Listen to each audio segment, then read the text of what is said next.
A hip hinge means that you're taking your torso for a ride over the top of your femurs.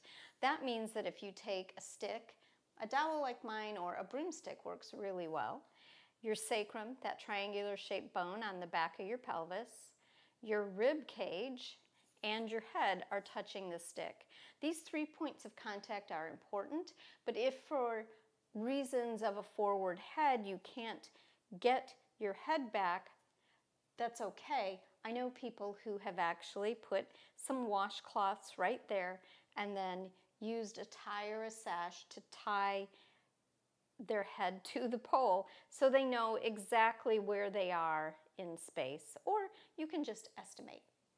So anyway, let's go here and talk about that hip hinge. I'm going to do it with a kind of wide leg just for a really nice base of support. And the idea is I send my bum back a little bit. I have soft knees and I'm tipping my body in one piece over my legs and I'm looking at the ground. I'm going to use my exhale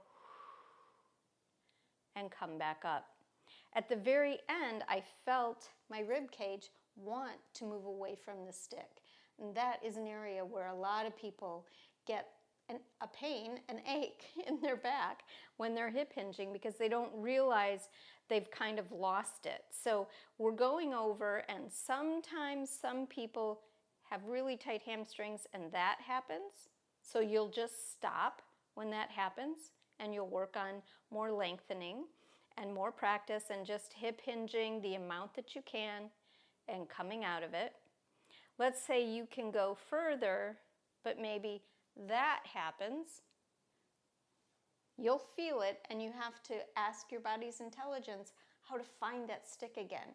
Sometimes you almost feel like you're going to be making a cat shape, but you're not, trust me.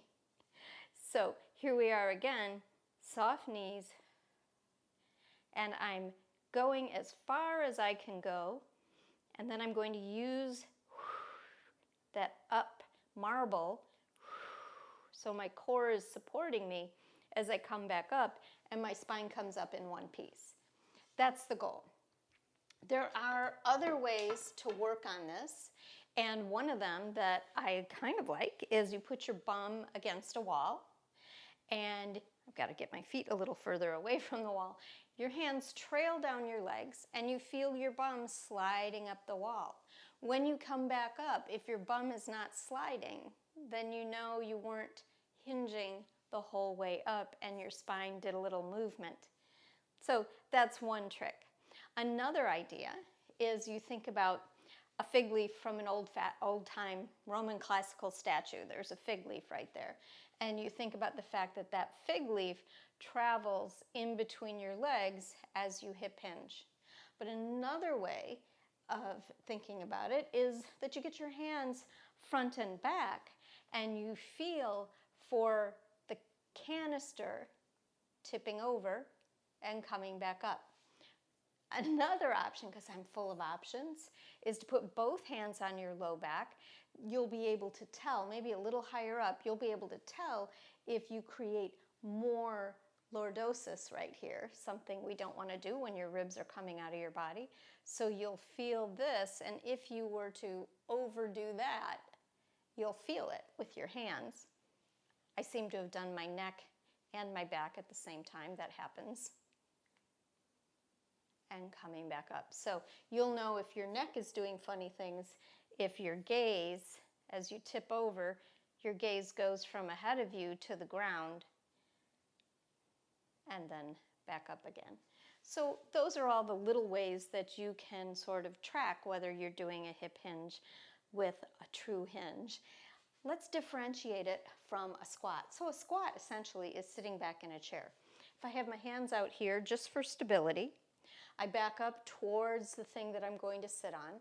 I send my bum behind me and I sit down. And to come back up, there's a little hip hinge. Then I press through my heels and my bum's the elevator and I come up. So let's look at the difference. If I'm standing right here and you can see that my calves are not touching the stool behind me.